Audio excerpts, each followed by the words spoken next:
We're parents, teachers, and educators, and like you, we're passionate about restoring our culture for Christ. This is Veritas Vox, the voice of classical Christian education. Welcome again. This is Veritas Vox, the voice of classical Christian education. I am Marlin Detweiler, and today we have with us somebody who I know pretty well. He is son number 2 of 4, Brandon Detweiler. But before I give the mic, so to speak, to him, we're going to talk a little bit about his view on the importance of classical Christian education and some of the things that he's done. It is notable that he has done some things that his mother and I have done in a way that actually surprised us a little bit. But welcome, Brandon. Thank you for having me, Dad. All right. Tell us a little bit about yourself, your education, your family, and then your career path a bit. Sure. Yeah, well, first, I'm a little bit under the weather, so forgive me if I cough a little bit. I think you forgot to mention my middle name, which I think is kind of important and funny at times. Being one of 4 boys, our middle names are Matthew, Mark, Luke, and John in chronological order, and my middle name is Mark because I am number 2 in the lineup. Let's see. So family, married. My wife is Jackie. Obviously, you know her, but the audience doesn't. I have 2 daughters, which were just sitting in my lap because they wanted to say hi to Gramps, which, for those that don't know, is my father's name to all the grandbabies. So Skylar is 6. She's in kindergarten, and Gray is 2.5. Actually, Skylar, I think, is 6.5 today. Yeah, so just 2 girls, and they're wonderful. Obviously, Skylar just started kindergarten, which is one of the reasons why we started or did what we did, and had a lot of help from you and Mom and from Veritas along the way. Audience, forgive me for calling him. I'm not going to call him Marlin. I'm going to call him Dad because that's what he is to me. Calling him Marlin sounds a bit awkward and maybe a little disrespectful, but only willing to do that on the golf course. As far as my career path goes, I wouldn't really consider it, well, certainly not conventional. As my brothers would say, in many ways, I have followed in my father's footsteps or tried to do whatever he's done. And in some cases, that's true. And I would certainly disagree with what my brothers say, because I want to feel like I'm making more unique decisions. But I have made a lot of decisions similar to my dad. And I'd say the decisions that are similar are just good decisions. But the first way I did that was I took to golf very early. My dad was a great golfer, and I just had a natural talent there and loved the game, and eventually played golf at NC State and had a solid career there. Played amateur golf at a high level, graduated when I turned professional, and tried to play for about 4 years. And my last year, I think in 2013, was on the Sunshine Tour in South Africa, which was a wonderful experience, just living overseas and experiencing completely different culture. I think it certainly makes you more appreciative of America in general, and some of the freedoms that we have. Like just gratitude is something that I think I experience more as a result of doing that. As easy as it is to look at our culture and society and want to point out like how everything is wrong, or all the wrong things in the world. And let's see, about a year into turning pro, I was diagnosed with Crohn's, which has seriously impacted my life, changed my lifestyle, changed a lot of decisions that I make. Playing golf and traveling, 30 to 40 weeks a year, being on the road and eating really well was quite difficult. But towards the end of that 4-year stint, I met my now wife, and she was born and raised in San Diego. It's kind of weird saying it. We met on christianmingle.com, oddly enough. And yeah, so when things kind of got serious with her, I was feeling that my playing days were over and was ready to move on to something different. Talked about that recently. It's hard to describe all the factors that went into making that decision, but I think ultimately I just say it just really felt like the time was right to move on to another chapter. And so along that same time, an opening Veritas Press had a need for someone to kind of fill in for a director of marketing position, really manage all the communications. And my parents asked me to fill in while I figured out what I was going to do next. And they probably, well, actually, I don't know. You can answer this question. Thought like, actually, we would like for Brandon to do this. But so anyhow, I did it, not thinking that it would kind of be a part-time thing, but digital marketing and e-commerce and technology were things that just kind of clicked. And I'd say we had a lot of quick wins. And in many senses, Veritas had already started the shift into becoming a what I wouldn't call a tech company. I remember you and I had this conversation, Right. potentially even an argument several years ago. Yeah. And eventually I agree with you that it's an education company that really relies heavily or is empowered by technology. And I firmly believe that now. And I think I was able to help make that transition Bring and us start. into the 21st century. Yeah, that's I know you say that a lot. I certainly don't want to take all the credit for that because great team, great people that well, I guess unless you're there's no I in team, and I'm not gonna say the Michael Jordan quote because it's not true. Certainly not in this instance. And for him, it very well could have been.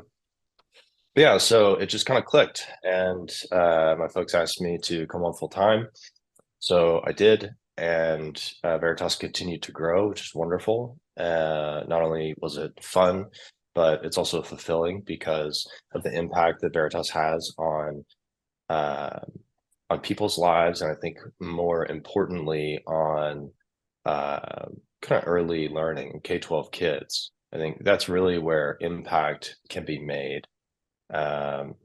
And like lasting impact, cultural impact, because you need to prepare the next generation to be the changers. Say something parenthetically there. I know you believe this too, but it can't be said too much. And that is, by the time college rolls around, which is the place that most people have thought the greatest impact happens, frankly, it's too late. And that was one of the things that was really important and is an important message for us to get out, that if you don't establish what needs to be established in K-12 in college, it's going to be too late to really shape it properly. You have so much ground to make up. Yeah, I mean, I wouldn't say that it's like it's not. It may be true of the whole, but it's not true of every individual part. Correct. Right. So Correct. I mean, one of my broad generalization. Yep. Yeah, my best friend Aaron Jin went to a public school, became a Christian very late in life, and I'd say in many ways he's a more developed Christian and leader than I am. But I think that is really well, it's frankly just by God's providence that became the case. But for the vast majority of kids, I agree with you because you're implementing, in the early stages, and this is why I think academic rigor is important, or even playing sports. You can get it in lots of different ways, but especially in academic rigor, because it teaches diligence, it teaches consistency, it teaches some of the things that a lot of kids have to start learning in college, but I think I had them before I got there. I didn't need people making sure that I got my work done on time. I took ownership of it. Yeah. In fact, that's probably a good way to put it, is academic rigor can help kids feel a sense of ownership over their life. and that serves very well. But more than that, just being able to defend your faith, being able to not question nearly as much, or even when those questions do pop into your head about your faith, which I think is perfectly natural and good, to be able to remind yourself very clearly, logically, biblically, why you believe what you believe. Okay, yeah, the whole all right. category of knowing where to get the answers. Yeah. Sometimes people ask questions, but go to the wrong place for answers.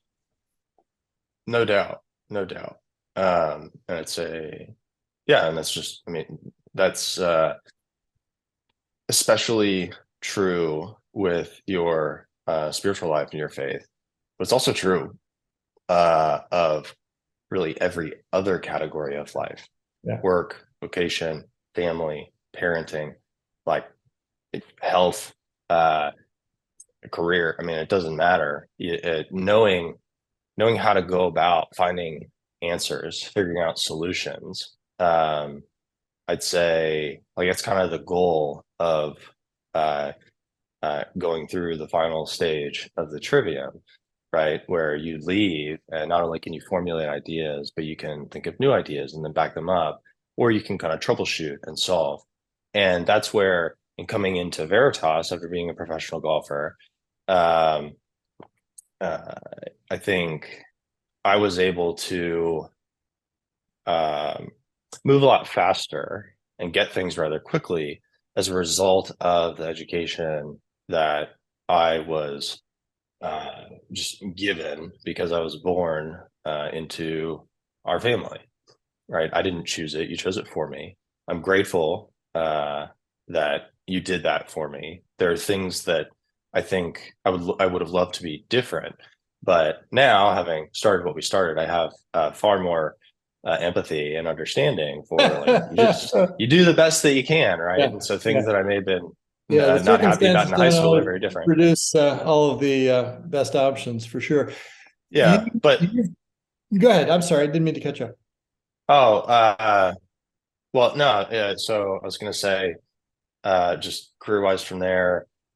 So I'm no longer at Veritas. So after I don't know, 5.5 years or so, it just frankly, something that you told me and told all of us boys, getting experience elsewhere, I've realized now would have served me well. There were just the lack of professional experience, I think, caused me to operate in some ways that just kind of maybe turned into frustrations or just lack of empathy or complete understanding. And so it just became clear that it was time for it would be good. It was kind of time for me to go out and also kind of become my own man from that sense, right? And so I did that and left and was kind of a mercenary executive CEO for a couple organizations, PE firms, or people that bought businesses, and went in and worked on just kind of growing them, kind of going through a similar process to what I think did at Veritas, but at more of a higher level. Did that, went through a handful of those, left Lancaster with our family and ended up in California. There's a company in LA that I was running. My wife is from San Diego, so getting back out there was nice for a period of time. And then after that was done, after the last one was done, the last one was based in Austin, but I didn't have to be there. We moved from Southern California to Jacksonville Beach, Florida, which is where we are now. And in doing so, I called my best friend Aaron Jin, and he asked me, until I figure out what I was going to do next, will you come and run? It's called Lincoln Studio. So Lincoln Network is a nonprofit. There's like 3 heads to it: think tank, an events team, and then the studio. And their goal is to build bridges or connect Silicon Valley and Capitol Hill. And they do that by helping policymakers make better decisions, how to structure data, how to, make this report or making things available, just making good decisions to not hamper or American innovation. They're great events. And then the studio team actually builds products, kind of, put your time and your money where your mouth is. So if you're going to talk about technology, you should probably build it too. And a couple of the products are K-12 ed products. And obviously I love K-12 ed. It made a lot of sense. Schoolhoop.org is a school finder application, which is really wonderful. And I think we'll talk about some of the trends that I've been seeing in the marketplace. Project Nichols, a school spending transparency application that's really neat.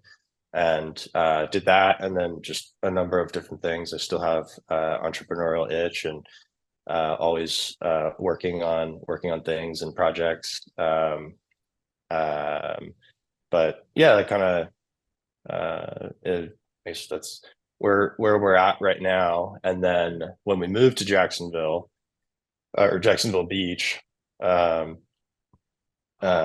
realized there's no classical Christian school here, or really there wasn't one here that I thought was just high quality or up to the standards that I would expect, having gone through Veritas, and what I like to call being a test dummy.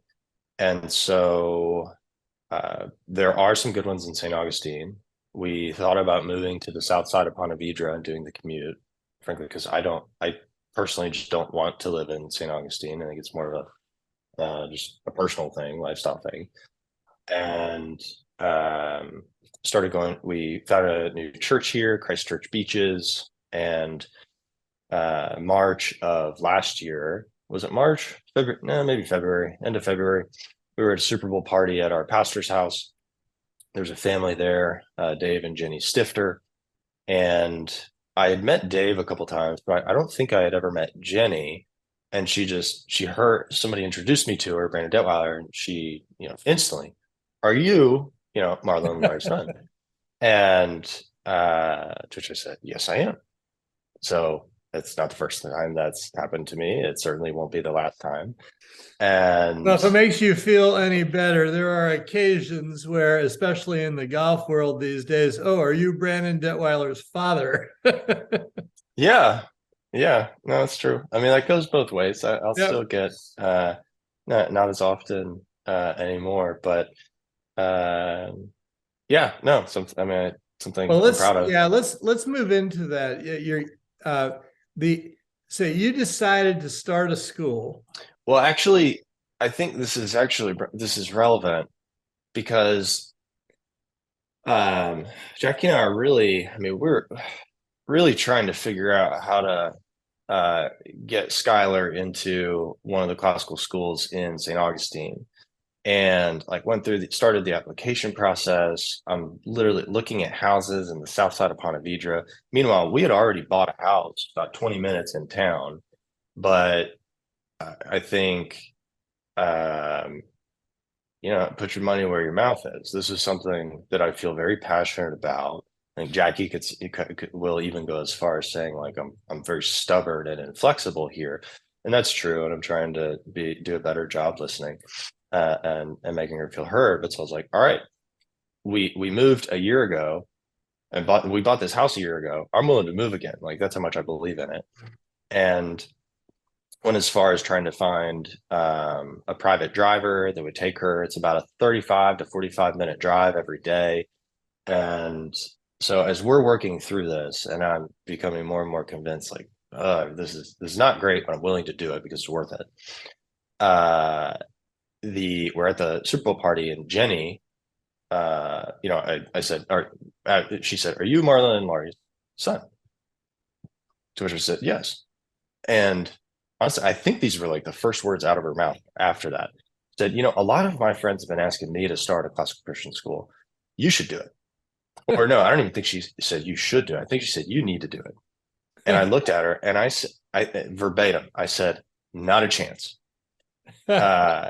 I said, I've been through this twice before, not doing, but I remember when you and Mom started Geneva, and I remember when you and Mom started Veritas Academy in Pennsylvania. And I remember how hard it was and some of the struggles. And frankly, as lots of family members like to remind me, my memory is not nearly as good as I thought it, or as I think it is, because it is significantly harder than I thought, and continues to be almost, I don't know, ebbs and flows. Yeah, it's hard. And so I said, not a chance. Like, no, I'm not doing that. I'm gonna hire a private driver and we're gonna do this. And you know what? You should carpool with us. It'd be great. So 2 weeks later, they're over for dinner. Jenny can be, I think she's just good at getting what she wants. And in this case, it's something that was very good, and came over. And by the end of dinner, had convinced my wife, Jackie, which if you knew Jackie, you'd be surprised that she did this, convinced Jackie, and the two of them said, we want to do this. Yeah. And as soon as Jackie said she wanted to do it, a hard time saying no to her. I love her very much. I said, all right, if you guys are in, then I'm in. And Dave, Jenny's husband, was also kind of had cold feet because he's a serial founder and started multiple companies, and he knows how hard starting things is. And it's like, are you guys sure? Like, this is a startup in a sense. And so right then and there, we decided to do it, and we were off to the races. I think that was March of 2021, and September 6th of 2021 was our first day. So it was, what's that, like roughly 5 months. Right. We spun it up, and I think it's about the same time frame that you did with Geneva. But frankly, I had far more resources than you had at the time, in that I had you, I had mom. Not that we're comparing competitive notes, but we did it in 3 months. Yeah, with far less. So there you go. But we had RC Sproul on board to help, and that was a huge difference. Yeah, but like, I already knew the curriculum we were going to use. I had, so many startup resources from ACCS, classicalchristian.org. It's a great place. Get their startup school kit, I think is what it's called. It was funny as I bought that and I was reading through it, and I'm reading articles that you literally wrote, which I just kind of giggled to myself reading something about insurance for teachers, and it was written by you. I'm like, it's just, comes full circle. We're getting caught up in a little detail. We're going to run out of time, so I want to move this along. In case the audience doesn't know, and I wouldn't expect they do, Brandon is my most talkative son also. I am, but I think details matter. Some people can care about them, but yes, you can get us back on point. What you've started is Lux Classical Christian School, and it is currently a university model school meeting 3 days a week. Yep. It's younger grades only. And for those that are interested, look it up and join them, because they're doing great work. But luxccs.org. Thank you. Tell us, going beyond that, why you chose that model, and then what you see happening in education in general, and how it will benefit classical Christian education in the myriad of models and things that are coming about. Sure. Why we chose that model. So I'd say the stifters, Dave and Jenny, are really interested in that model. There are a couple other, I like to call them homeschool co-ops on steroids locally that have that. I think there's 2 of them that have that model, which is probably where the idea came from. But for me, I actually didn't, long term, I don't want to be 3 days. I have other ideas there, and we'll get into those later in the conversation. But I thought, we're going to start small. I have a lot of moving parts going on in my life at the time, and was very busy, but thought, all right, if we do 3 days a week, we start just K through 2, assign work on Mondays and Fridays. So we meet Tuesday, Wednesday, Thursday, and send work home that should be done on Friday and on Monday, and brought back to class on Tuesday, turned into the teacher. So there's some homeschooling, there's some partnering with the parents, which I think is very important. It requires parents to be engaged. Can't just do, it's not 100% in loco parentis, right? In place of the parent. But for me, it was more of a logistical thing and just, okay, I think we can do this. We have a short time frame to get this done. We'll start 3 days, and then over time we can add more days if we want to. My thoughts on that have changed dramatically now that I'm kind of in it. I'm talking to parents. I'm doing what, in the tech world, if you're building software, I would call user research, right? You're figuring out who your user personas are. What do they want? What do they tell you their problems are? And culturally, what I'm seeing are parents, um, more so now than probably before, are interested in more flexibility. And flexibility could look like, it could be 3 days a week, could be 4 days a week. Frankly, it could be an online school. It could be, we're going to homeschool completely. But frankly, there's not a whole lot of flexibility in homeschooling, as I think most parents know. Homeschooling is very hard. And the way I tell parents is, I'm a believer in classical Christian education. And you could say I've been indoctrinated to believe it, but I believe that Veritas Press curriculum is the best, because I trust my mother completely and her choices in curriculum. And she has the great ideas. You kind of bring them to life, and it's a beautiful thing. It's very synergistic, and I love it. But that I believe in that. I believe in the content. Get the content, and then you need to figure out, how is your child going to, where are they going to thrive? What environment are they going to thrive? And this is talking to thousands of parents and running, sending millions of emails and A/B tests and figuring out what people really care about, or what their problems are. And everyone's always worried they're going to, make mistakes. They're going to mess up their kids. And that's kind of the biggest fear. And I hope that parents can release that, because you are going to make mistakes. Accept that. In fact, don't accept that. Expect that. Yeah. But do not let that cause you to not make decisions. You have to move forward. Sometimes you take, 2 steps forward, 1 step back, and that's okay. But there's some big decisions you can make on the front end by having some self-awareness and kind of doing an audit of kids and of yourself.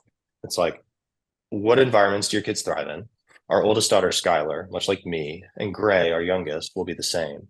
I can tell already, she's 2.5, are extreme extroverts. They love being around kids. They'll thrive in an environment around kids. You could do that with a co-op. You could do that with lots of things.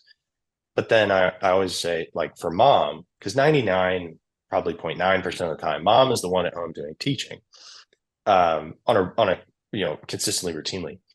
And my wife is not a homeschool. That's just not her thing. And I'm perfectly fine with that. Frankly, it's not my thing, but that doesn't mean you can't get the content. So then I say, okay, what are your options? Bricks and mortar school, online school, homeschool, co-op. Pick one. There are lots of them that use Veritas Press curriculum.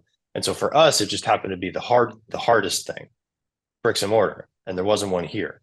So, all right, we got to do it. Well, what's really interesting is that today, and I believe this is trending increasingly, that will be increasingly the case, the blending of all of those things is happening at your school. Yeah, the micro school revolution is here. And there are some organizations that are greasing the skid. So I'll say the Vela Fund, VELAFUND, is an organization that, frankly, you want to talk about extreme generosity. We filled out their application. It took 15 minutes, and they cut us a check to support what we're doing. Wow. Almost no questions asked. And they're doing it for basically any micro school. And for them, and this is where I put my business hat on, I love it. They're looking at it from the perspective of, we want to open up as many seeds as possible and kind of plant seeds, almost venture investing style, and get extreme ROI. But instead of spending $5 or $8 million building a school that can house 300 kids, right? I don't know, do the math really quick on how many dollars per seat that costs.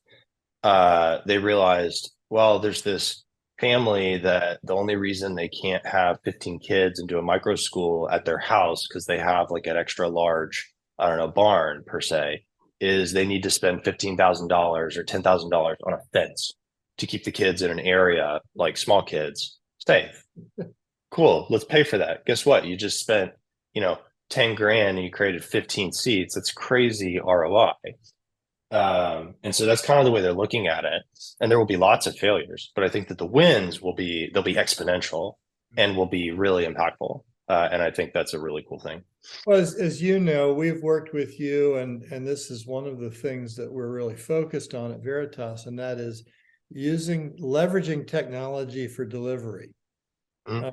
At your school, you've done what we might call a reverse classroom environment with self-paced, where the kids do self-paced courses at home and come do what might be homework at school and things like that. And there are just what I wanted you to be able to bring out, which you did so well, is how many opportunities there are for our children today to get a classical Christian education, and how important it is to do that through all kinds of means. I'm going to say publicly here that you're part of a brainstorming exercise with us in the company and some others to really think about how we can leverage that using your model and other models as scenarios that allow us to get what we believe to be a missing ingredient in the recapturing of culture for Christ. And it's fun to be a part of. Any last words on that before we go? Yeah, I mean, I know you've worked with some schools, and some bricks and mortar schools are already doing it, right? Where, hey, we're a smaller school in the middle of insert state name. Really hard to find a chemistry teacher or a calculus teacher for our, whatever, upper grades. And it would be kind of ridiculously expensive to hire a full-time teacher for 5 kids. Well, you don't have to anymore because of technology and being able to just, okay, for that period, they're going to sit in a room together and take a live online class with Veritas Scholars Academy. That's wonderful. Yeah. And so that kind of got the wheels turning. So for us this year, I think we have, I don't know, like 16 or 18 kids. We have 3 teachers, but we do have combined grades. And there are a lot of classes that could be taught together, like history, for example, could be taught together, but the older grade could do the level 2 workbook and the younger grade could do the level 1, but that way you get some economies of scale. But as I've been ruminating on this more and trying to think about a model and potentially something that we would implement over time would be, because frankly, hiring teachers right now is very difficult. Teachers are leaving the profession. And frankly, I don't blame them, because they're underpaid and it's a thankless job because you have parents that care so much about their kids and they're hard to deal with. And especially in the public school system after COVID, a lot of them just kind of rage quit because they were sick and tired of wearing masks and doing all these things. So then I've been thinking about, okay, well, what are some things that we can do at Lux that would make it easier and more cost effective for us to scale? Because starting a school is very expensive. I've had to, God has challenged me in that area. I've had to bring out my checkbook along with, Jenny and Dave and lots of other families. But so what if there was a playbook where you could hire one teacher for 2 grades and say they would teach 4th grade in the morning, 5th grade in the afternoon, but the 4th grade in the afternoon would take 40 to 50% of their classes with VSA, and 5th grade would do it in the morning. That makes it easier to start, makes it easier to grow, lowers the risk. It potentially gives the flexibility that a lot of parents want. And so as I've been ruminating on this, because ideally we are 3 days, I'd love at the very least for parents to have the ability to be able to drop their kids off 5 days a week. I think there are a lot of families that have 2 working parents. And so I want Lux to be available to as many as possible. And, the more I think about it, certainly in the grammar stage, or in K through 6, it would be, maybe classes would be Monday, Tuesday, Wednesday, Thursday, 4 days a week. And Friday would be like an optional drop your kid off and you're going to have proctors there and help them with homework. But so that's kind of where we're headed. But even right now, we are using self-paced courses in the classroom because there are a couple classes where the teacher has to split and they have to teach, and it allows our teachers to teach the younger kids or the older kids while the other kids are doing self-paced. So it's a plug and play, really effective so thing. many. Yeah, we've run out of time, but there are so many options like that, and we want to be facilitating people and the communities that they're in to provide for the needs that they've got there, while making sure that what they're getting is the kind of education that we are so much believers in, you and us. And it's fun to see you all doing this. If you live in the Jacksonville Beach area, check out Lux Classical Christian School. What's the website again? luxccs.org. Very good.